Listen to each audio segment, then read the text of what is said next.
más allá del desliz final de mi amigo Fernando Pearson en su rol como periodista de espectáculos, si querés, de Chimentos, básicamente la entrevista tuvo que ver con la situación de Loma de Zamora, pero de los municipios en general, en lo que tiene que ver en cómo han enfrentado el tema de la última inundación, de la última tragedia del temporal. Estamos aquí en presencia de Norberto Iglesias. ¿Cómo te va, Norberto? ¿Qué tal? ¿Cómo te va? Él es representante del Colegio de Arquitectos de la provincia de Buenos Aires, además director del Instituto de Estudios Urbanos del Colegio de Arquitectos, y además docente de la Cátedra de Planeamiento Urbano de la Facultad de Arquitectura y Urbanismo de la UBA. Así que bueno, tenés un montón de elementos como para escucharte atentamente sobre la lectura que haces de este último temporal. Yo tomé nota de algunas apreciaciones que vos hiciste desde este temporal para acá. Y puntualmente hablando, recién Carazatorre hablaba del tema de cómo resistió Lomas, y hay muchos municipios que de la provincia de Buenos Aires, sobre todo el conurbano, que parece que el temporal no nos tocó de cerca, no nos inundó, digamos. Sin embargo, esto sí ocurrió en la ciudad de La Plata y en la ciudad de Buenos Aires. Yo decía al inicio del programa que por ahí hay una cosa de superficie, una unión que necesitamos de superficie, de trabajar la región metropolitana en su conjunto, pero la metáfora es que también por abajo, por ahí hay que trabajar la región metropolitana en su conjunto, ¿no? Vos decías, y acá quiero que empecés a desarrollarlo, que La Plata hubiera sido considerada como parte de la región metropolitana, esto no hubiera ocurrido, por lo menos en esta magnitud, y que además el límite de región metropolitana está hoy por hoy indefinido, ¿no? En esta ciudad. Bueno, a ver, sí, la región metropolitana es lo que entendemos como la extensión, la expansión de la ciudad capital de la nación, capital de la provincia en su momento, sobre el territorio pampeano, que a partir de los dedos, de las extensiones de las vías ferroviarias, empezó a fundar pueblos y se fue expandiendo fundamentalmente después del crecimiento industrial de la década del 30, 40, 50, 60, ¿no? Se urbanizó toda el área. Ahí aparecen los primeros antecedentes que pueden explicar el fenómeno de hoy. Esto es la ocupación del territorio de una manera indiscriminada, una urbanización indiscriminada. Esto es, fundamentalmente se ocuparon las cuencas de los arroyos. Digamos, la naturaleza merece respeto. El mayor de los cuales es prever los fenómenos naturales, como los excesos hídricos, que suceden justamente y se concentran en las cuencas hídricas que tiene la región. No son tantos los ríos, pero hay muchos arroyos, y fueron ocupados desaprensivamente, por un proceso donde hubo tolerancia del Estado, pero fundamentalmente de actuación del capital privado, que sacó mucha renta. Digamos, la historia argentina está impregnada por la renta sobre el suelo, desde la conquista del desierto, pasando por los negocios ferroviarios de los ingleses en el territorio nacional, donde la ecuación económica cerraba con la venta de tierras, la valorización del suelo, vamos a decir, más que con el transporte. Sí. En la década del 30, fenómeno de la venta de tierra del Palomar. Ahora se habló hace poco de algunos procesos que estaban sucediendo en Tigre, vinculados a una empresa inmobiliaria que compraba tierras a buen precio al Estado y después las vendía y las valorizaba. Entonces, ese proceso especulativo sobre el suelo urbano es uno de los factores importantes, superpuesto a la desaprensión de la naturaleza y con el agravante de la exclusión social, que ha padecido la Argentina durante muchos años, pero que se acrecentó, digamos, después de la ruptura del ciclo de la política del estado del bienestar, del 70. Y que ahí hay, digamos, entonces, una forma de ocupar espacios sin ningún tipo de es que no había posibilidades para los pobres, para los que llegaban a la ciudad, como esperanza de encontrar un espacio de trabajo, de vida, no había otro espacio que ocupar, más que la tierra residual que no había sido urbanizada. Los loteos empezaron por las zonas más altas, como siempre. Después se fueron extendiendo. Y en la década del 70 todavía quedaban grandes espacios de cuencas, pero mucho de ello fue ocupado por los pobres que no tenían un espacio para vivir, y últimamente, del 90 para acá, por, digamos, otra vuelta de tuerca sobre la especulación del suelo, que son los barrios cerrados. Muchos de los cuales están asentados no ya en tierras inundables, en tierras inundadas. Ese es un término que vos usaste, y yo tomé nota de él puntualmente en la zona, pero hay otras, ¿no? La zona del Nordelta. Tigre Escobar. Una conquista de un lugar donde el agua necesita su espacio. Claro, que está sostenido por la ingeniería. Esto es un polder que rodea estas urbanizaciones. Si hubiera algún accidente natural con esos pólders, en una situación de gravedad hídrica, esta gente se inunda. Digamos, está siendo engañada y es desaprensiva al tomar opciones como esta, tan al límite. Claro que no hay demasiada conversación sobre esta cuestión, pero ahí hay un tema latente muy grave.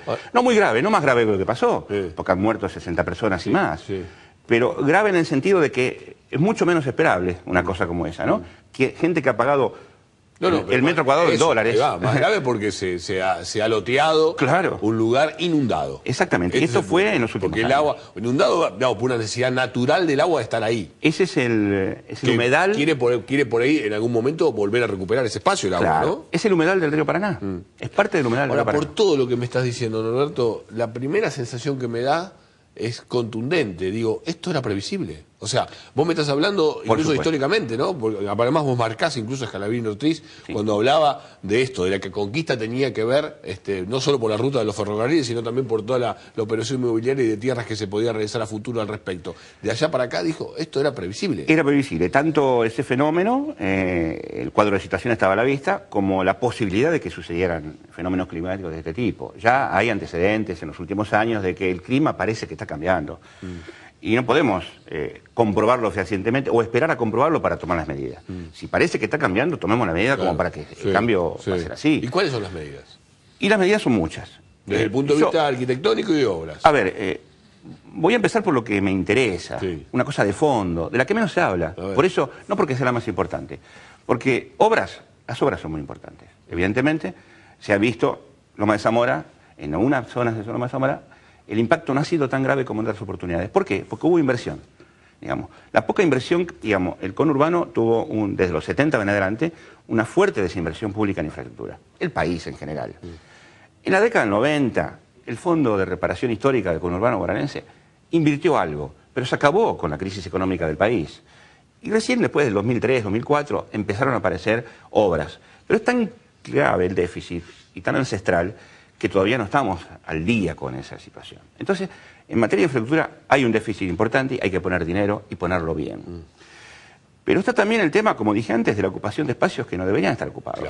Para eso hay que hacer vivienda. La Plata también pasó. Claro, el Arroyo El Gato tiene el borde del arroyo ocupado por viviendas precarias. Digamos, ahí tiene que haber una política del Estado en materia de hábitat que supere todavía el esfuerzo que se ha hecho, porque la verdad que con el Plan Federal de Vivienda se ha hecho mucho esfuerzo. Pero fue una emergencia para entender fundamentalmente la reactivación del mercado de la construcción, de la mano de obra, en un momento de crisis muy fuerte, luego del 2001. Ahora hay que pensarlo mejor todo eso. Digamos, no podemos seguir haciendo barrios y conjuntos de vivienda en la periferia urbana, a 60 kilómetros del trabajo. Yo me preguntaba qué ciudad estaba un poquito afuera de todo esto, porque además había sido pensada a futuro, era La Plata. Digo. Claro, por supuesto. Digo, y vos, como arquitecto, habrás estudiado todo su diseño, ¿no? Exactamente, digamos, podemos decir que es un ejemplo. Es un ejemplo. Se usó, por eso, en 1880 se usó la máxima técnica. Claro. Lo exponente más destacado del pensamiento de esa época, ¿no? Tanto en materia urbanística, porque su plan urbano, digamos, fue copiado por la ciudad de Belo Horizonte, por ejemplo. Claro. Y tiene un parentesco con la de Washington. Y además se puso mucho dinero en una operación inmobiliaria que hoy sería ejemplo de una perspectiva antitética al dominio del mercado. Porque La Plata era tierra pública, comprada por la gobernación, fraccionada, donde se puso mucha infraestructura y luego se vendió las parcelas a los privados. Y en un proceso de 20 años, si hacemos la cuenta de todo lo que se recuperó como venta de suelo, se pagaron todas las obras. De suma cero. ¿Por qué? Porque... O sea que es posible hacer las cosas bien. Es posible hacer las cosas bien, pero hace falta tenerlo esto en la agenda. Y ahí es donde quería llegar. A ver.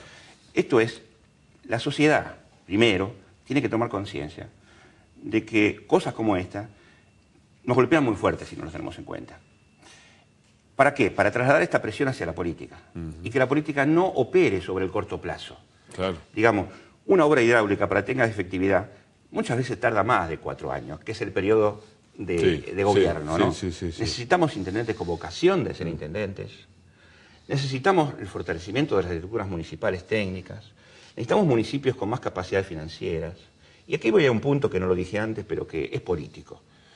Mientras sigamos eligiendo a los intendentes el mismo día que elegimos el gobernador y el presidente, no vamos a poder tener una agenda de ciudad para discutir. Porque en ese momento discutimos de la dirección de la política nacional. Lo que hay que discutir es el tema del municipio. Hay que discutir la ciudad. Y esto sucede en Argentina y no en todas las partes del mundo. En Brasil, en Chile, en España y en muchísimos países más. El día de elecciones de intendentes se discute la ciudad. Y luego al año siguiente hay elección de gobernadores y de presidente. Pero nos merecemos esa agenda pública con discusión abierta para que el intendente de cada, o el candidato a intendente de cada ciudad, me cuente qué va a hacer con la ciudad. Y vamos a ver este año. Bueno, en este año no se elige intendente, se eligen gobernador, legisladores. Sí. Pero lo vimos hace 2 años. Estábamos discutiendo si seguimos con el modelo o no seguimos con el modelo. Sí. Pero nunca hablamos de la ciudad. Mientras tanto el agua nos tapó. No, exactamente. Entonces, esto es fundamental, ¿eh? Y la autonomía política financiera tiene que ver con esto. Norberto, gracias por estar aquí en Sub y Baja. Nos quedaron muchos temas para analizar. Vamos a volver a convocarte, incluso también para nuestro programa de radio, y porque además me interesa tu análisis, donde va más allá del tema técnico de la arquitectura, sino pensándolo realmente como lo que es, ¿no? Una actividad humana, desde su sentido más amplio. Y una cuestión política, en definitiva, que es la única que resuelve los problemas. Gracias. No hay problema.